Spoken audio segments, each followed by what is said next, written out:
Welcome to Yarn Painting with the Yarn Art Guy.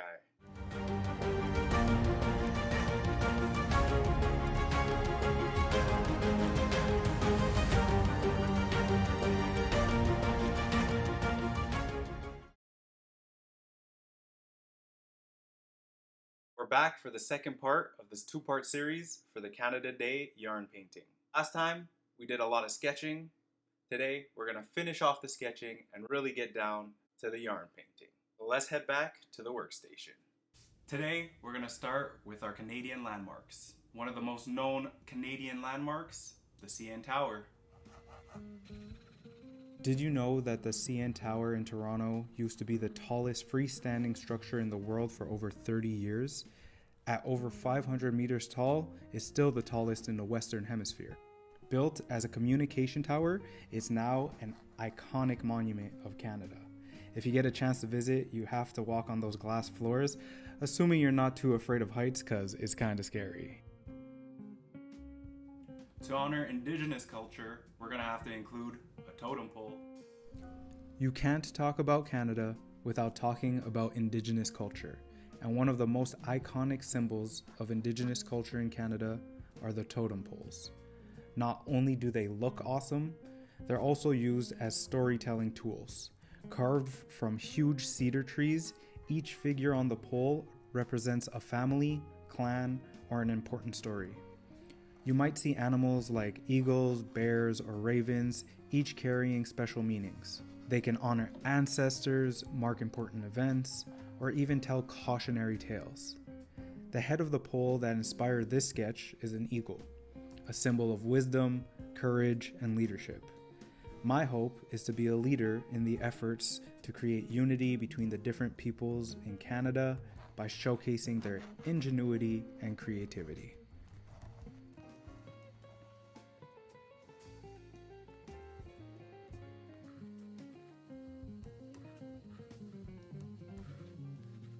To capture some of Canada's natural beauty, we'll do some mountains.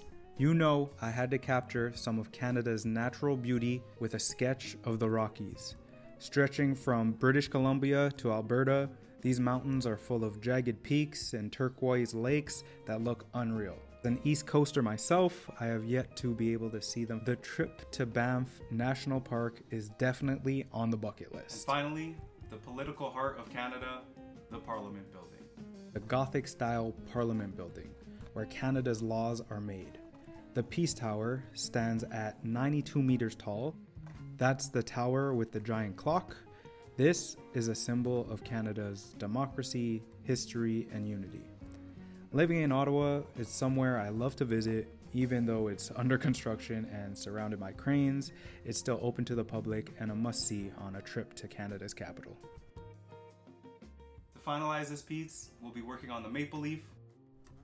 So the funny part about what you see me doing here is that I always tell people who want to try yarn painting, don't worry about the perfect sketch when yarn painting, because it's something you're going to just cover up with the yarn or improve with the yarn.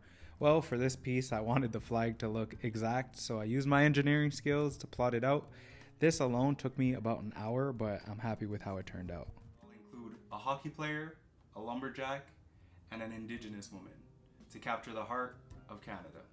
Now it's time to start yarn painting. We start by choosing our yarn. I usually like to work with a thickness of about 4. This allows a good amount of flexibility when I stick the yarn onto the canvas. You'll see in this piece I do use some thicker yarn because I'm doing a monochromatic color scheme. I really want the different pieces of yarn to accentuate each other, and because they're the same color, I figured different thicknesses is the best way to go. My yarn is mostly acrylic. I was told that this was the best because I'm using a hot glue gun. You don't want any melting or frilling. When I first started yarn painting, I would get all of my yarn at the dollar store or at Michael's, but the more I posted online about my creations, and the more yarn friends I've made, whether that's knitters or crocheters, the more I had people willing to donate pieces of yarn to me. Now, similar to other yarn creatives, I have a stash that I don't even know what to do with. I like to say that the Yarn Art Guy is a sustainable business because I have not needed to buy yarn for about 3 years now. For how-to videos, I like to speed it up a little bit because, as you can see and as you can imagine, these pieces take a long time. And this piece being my largest piece yet, it was one of the pieces that took the longest yet. Watch until the end to find out exactly how long it took.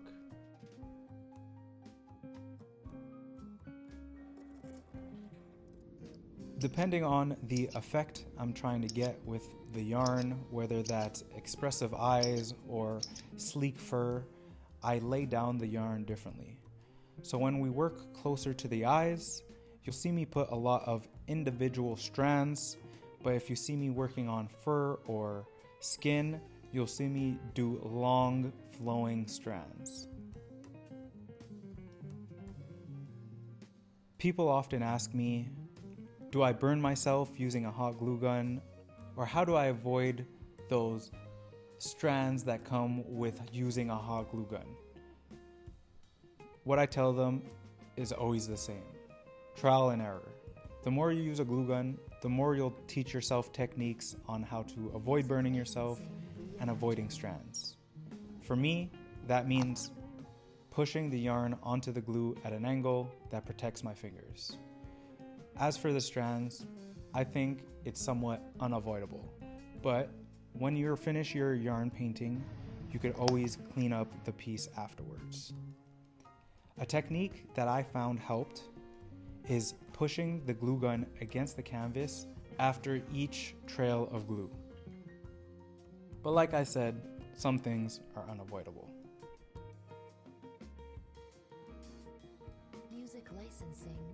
As I continue this piece, I like to have fun with it.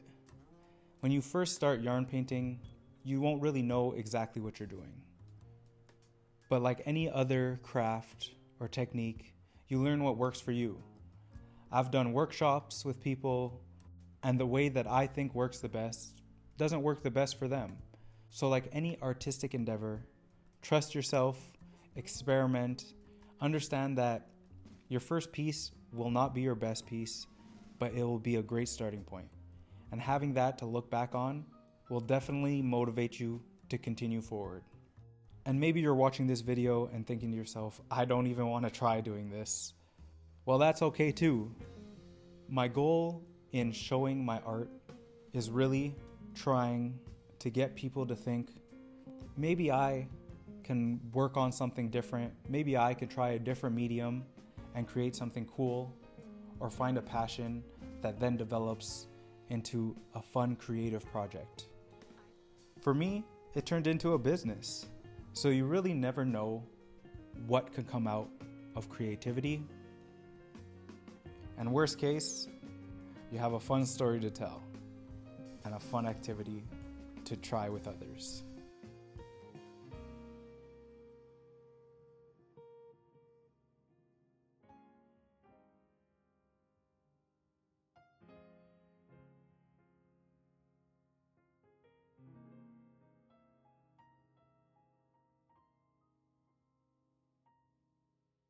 Artlist.io.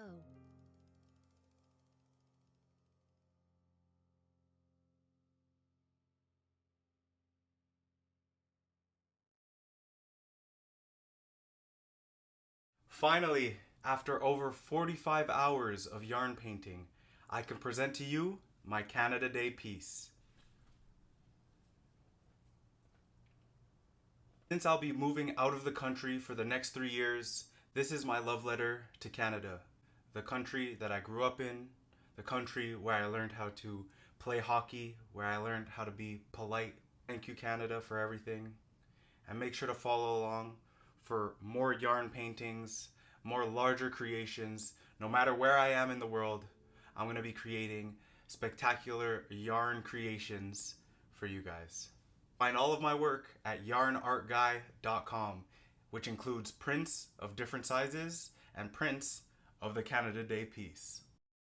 I also wanted to show you me on Canada Day working on the piece right beside the Ottawa sign in Canada's capital.